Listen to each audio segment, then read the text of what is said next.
तो कमज़ोरी है कहाँ पे? कमज़ोरी यहाँ पे, क्या हमने मर्द को इतनी ताकत दी है कि उसे हम सिखा सकें कि औरत इज्जत करने वाली चीज़ है, औरत रिस्पेक्ट देने वाली चीज़? हमने सिखाया मर्द को? हमने नहीं सिखाया। हमने मर्द को सिखाया कि औरत खरीदने वाली चीज़ है। तुम जितना ज़्यादा कमाओगे उतनी अच्छी खूबसूरत औरत की बोली लगा के खरीद पाओगे। हमने तो माशरे में मर्द को ये सिखाया है। तो फिर हम क्यों लोग इतना पीट के कहते हैं कि मर्द जालिम? औरत आज निकल के कहती है रोड पे, मेरा जिस्म मेरी मर्जी है, और मर्द जालिम है। मर्द जालिम बना कैसे है? कौन सी औरत मर्द से आज ये तवक्को नहीं करती कि मुझे शादी करने के लिए, अपनाने के लिए पहले तुम्हारे पास गाड़ी बंगला होना चाहिए? अगर कोई मर्द कहे कि मैं सच्ची नीयत वाला हूं, मैं मुखलिस हूं, मैं तुम्हारे साथ वफादार रहूंगा, मुझसे शादी कर लो, मेरे पास पैसे नहीं, कोई औरत करेगी उससे शादी? उस औरत को हक है फिर ये कहने का कि भाई मर्द जालिम है? औरत खुद जालिम है। औरत ने मर्द पे जुल्म किया हुआ है और वो इस जुल्म को मानती नहीं। मर्द इतना ज्यादा मर्द मजबूर हो गया कि अब तो हमें ये सुनने को मिलता है कि अब तो ज्यादातर खुसरे जो होते हैं ना, वो नकली आ गए, वो तो कुछ लड़के खुसरे बने हैं। हम डूब के नहीं मरते ये बात करते, वो कैसे नकली खुसरे बने हैं? मुआशरे का इतना बड़ा तबका नकली खुसरे बन रहा है, उसे कौन रोकने वाला है? कोई नहीं, क्यों नहीं उसकी कोई जड़ ढूंढ रहा कि भाई ये कहां से बनना शुरू हो गए? हमने मर्द को मर्द रहने नहीं दिया। हमने मर्द को सिखाया कि तुम तमाशबीन हो, तुमने पैदा होना है तो तुमने औरत को या बेचना है या खरीदना है। बहन बेचनी है और बीवी खरीदनी है, उसके लिए तुम्हें पैसे चाहिए बहुत ज्यादा।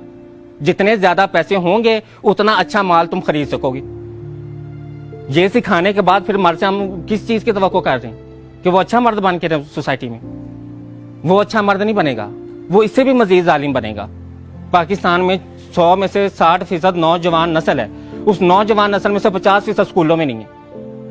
तो जो 50% स्कूलों में नहीं है उनके पास एंड्रॉयड मोबाइल तो है, तो वो एंड्रॉयड मोबाइल पे क्या देखते हैं? वो एंड्रॉयड मोबाइल पे क्या कुरान और हदीस की तालीम सुन रहे हैं? क्या वो मोबाइल पे मुल्क को कैसे तरक्की की राह पे गामजन करना है वो नौजवान नस्ल ये सीख रही है जो स्कूलों में नहीं है? वो गंदी फिल्में देख रही है, जिनसी फिल्में, जिनको सुनते भी हम शर्मा रहे हैं, जिनका नाम सुनते हैं मैं कहते हैं कि सारा जान देखता रहे लेकिन हम बात ना करें। ऐसे ऐसे हम मुंह छुपाते हैं एक दूसरे से, क्यों? हमने अपने नौजवान नस्ल में मुआशरे को ना तो तालीम दी है ना ही उसे तरबियत दी है। तरबियत को लफ्ज़ हमें नहीं ना पता क्या है।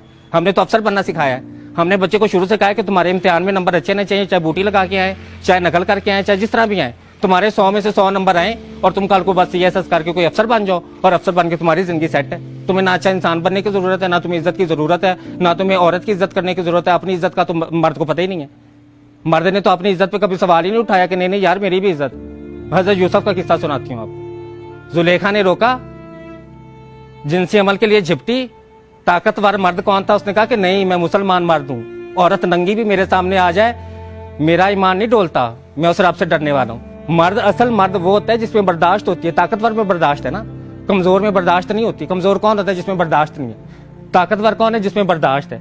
तो ताकतवर मर्द तो वो होता है कि वो नंगी औरत को देखता तो वो मुसलमान माशरे में आंखें झुकाता, वो सर मुंह फेरता, वो कहता है कि नहीं यार मैं अगर ये औरत जहन्नम के रास्ते चल भी पड़ी है तो मैं तो मुसलमान मर्द हूं।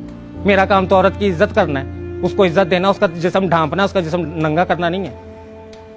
ये सिखाना था हमने मर्द को, हमने नहीं सिखाया। हमने तो उसे बोली लगाना सिखाया।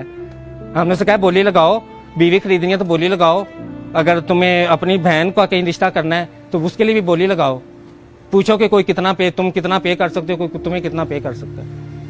अब ये कोरोना आ गया है, अब ये शादियां कैसे अखराजात के बगैर हो रही हैं? अभी तो लोग शादियां कर रहे हैं ना। अब तो दूल्हे को फिक्र नहीं है कि मैंने शादी करने से पहले 10 लाख रुपया जोड़ना है, मैंने घर बंगला गाड़ी लाजमी हो तो मेरी शादी होगी।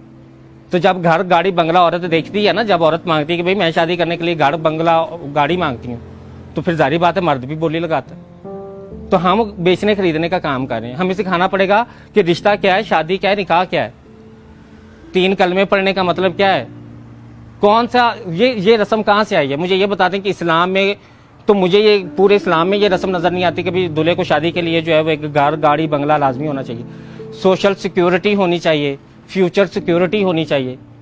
ये कॉन्सेप्ट कहाँ से हैं? कौन लेके आए सोसाइटी में ये कॉन्सेप्ट? जाहिर बात है जब औरत मर्द से तवक्को करेगी इस चीज की तो मर्द भी तो फिर बदले में मांगेगा ना। ये तो लेन का देन है, मार्केटिंग क्या है? आप बोली लगाएंगे, आप खरीदेंगे तो फिर शराइत रखी जाएंगी। फिर जब आप दूल्हे को कहेंगे कि भाई तुम्हें शादी करने से पहले घर गाड़ी बंगला खरीदना है, तो फिर वो कहेगा भाई घर गाड़ी बंगला खरीदना है तो फिर मुझे इस नक्शे की औरत भी चाहिए। औरत ने क्या किया, औरत फिर मेडिकल क्लिनिक्स किस लिए खुले कि वो उस नक्शे की औरत बनाने के लिए, कि इनको काटो, इनका पेट काटो, इनकी छातियां काटो, इनके चेहरे काटो, प्लास्टिक सर्जरी के नाम पे काट काट के इनको पेश करो मार्केट। इस ट्रेंड में आज हम जिंदगी गुजारे।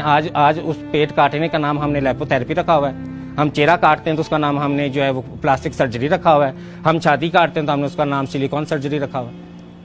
हमने तो नाम बदल के तो उनको बड़ा ग्लोरीफाई किया हुआ है ना, उनके नाम ऐसे ग्लोरीफाई करके रखे हुए कि कोई ये महसूस ना करे कि मैं जिंदा जान अपना पेट कटवाने लगा हूं, ये किसी को महसूस ना हो। सबको ये महसूस हो कि मैं लेपोथेरेपी करा रहा हूं, मैं पता नहीं हुसन का शहजादा बनने लगा हूं। तो हमारे वक्त में तो फिर भी जो मर्द होता था ना, जब जवान होता था तो मेरे नानी दादी जो थी वो देसी घी की खुराकें बनाती थी, वो मजूने बनाती थी कि नहीं बच्चा जवान हो गया उसको ये खुराक खिलानी।